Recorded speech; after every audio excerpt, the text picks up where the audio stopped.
नमस्कार, आप देख रहे हैं वीकी न्यूज और मैं दुष्टुर उपाध्याय। मस्जिदों में लाउड स्पीकर से अजान देने का मुद्दा हमेशा से ही विवादों में रहा है। यहां तक कि हाल ही में इलाहाबाद हाई कोर्ट ने मस्जिद से अजान के मामले पर फैसला सुनाते हुए साफ कहा था कि लाउड स्पीकर से अजान देना इस्लाम का धार्मिक हिस्सा नहीं है। केवल अजान इस्लाम का धार्मिक भाग है और इंसान की आवाज में मस्जिदों से अजान दी जा सकती है। मगर मुंबई में एक लड़की को मस्जिद के लाउड स्पीकर की आवाज कम करने का अनुरोध करना इतना भारी पड़ गया कि महाराष्ट्र की महाविकास आघाड़ी सरकार की मुंबई पुलिस ने करिश्मा भोसले नाम की लड़की और उसकी मां के खिलाफ नोटिस जारी कर दिया।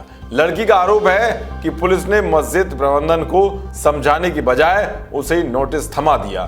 दरअसल करिश्मा और उसकी मां वर्षा गणेश भोसले के नाम नोटिस में कहा गया है कि करिश्मा का मानखुर्द इलाके में नूरी इलाही सुन्नी वेलफेयर एसोसिएशन की मस्जिद में जाकर वहां के अधिकारियों से लाउड स्पीकर की आवाज कम करने के लिए कहना अनुचित था, जिससे अजान पढ़ा जा रहा था। नोटिस में आगे कहा गया है कि मस्जिद में प्रवेश करने के बजाय शिकायतकर्ता को नियत कानून का पालन करना चाहिए और शिकायत करने के लिए नजदीकी पुलिस स्टेशन से संपर्क करना चाहिए था।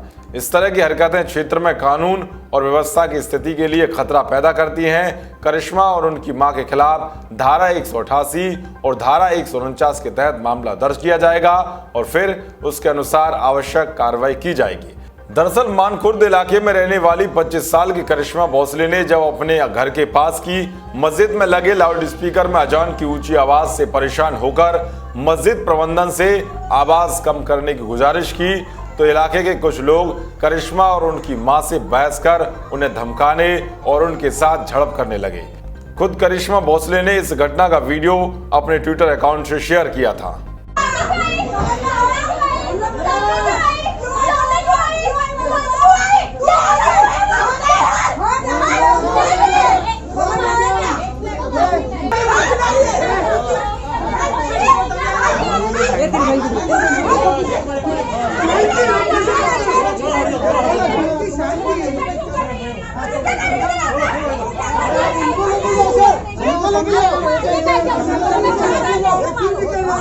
तो इस मामले पर राजनीति में होने लगी है, क्योंकि जब करिश्मा ने स्थानीय विधायक अबू आजमी से इस बारे में मदद मांगी तो उन्होंने जवाब दिया कि यदि अजान की आवाज से समस्या है तो उन्हें अपना घर बदल लेना चाहिए। तो बीजेपी नेता किरीट सोमैया ने करिश्मा भोसले के परिवार से मुलाकात कर ठाकरे सरकार में पुलिस की भूमिका पर ही सवाल खड़े किए हैं। दरअसल ध्वनि प्रदूषण कानून 2000 जो पर्यावरण कानून 1986 के तहत आता है, उसके मुताबिक रिहायशी इलाकों में ध्वनि का स्तर सुबह 6 बजे से रात 10 बजे तक 55 डेसिबल, तो वहीं रात 10 बजे से सुबह 6 बजे तक 45 डेसिबल तक ही रखा जा सकता है। जबकि ऐसी सीमा व्यावसायिक क्षेत्र, औद्योगिक इलाकों और शांत क्षेत्र के लिए भी तय की गई है।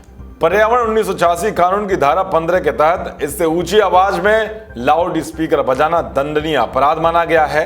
नियम का उल्लंघन करने पर 5 साल की जेल या 1 लाख का जुर्माना या फिर दोनों हो सकते हैं। साथ ही हर दिन के उल्लंघन के 5000 रुपए प्रतिदिन की सजा का प्रावधान भी अलग से है। अब सवाल यह है कि हर किसी को अपनी बात को अच्छे से रखने और समस्याओं को प्रशासन के सामने रखने का अधिकार है, मगर मुंबई पुलिस ने इस बात पर अमल क्यों नहीं किया? पुलिस ने एक लड़की की समस्या को सुनने के बजाय उसे नोटिस जारी कर दिया। क्या यही पुलिस प्रशासन का मूल कर्तव्य है? इस मामले पर महाराष्ट्र सरकार को खुद सामने आकर एक्शन लेना चाहिए। देश और दुनिया की तमाम खबरों को पाने के लिए देखते रहिए वीकी न्यूज। जय हिंद, जय भारत।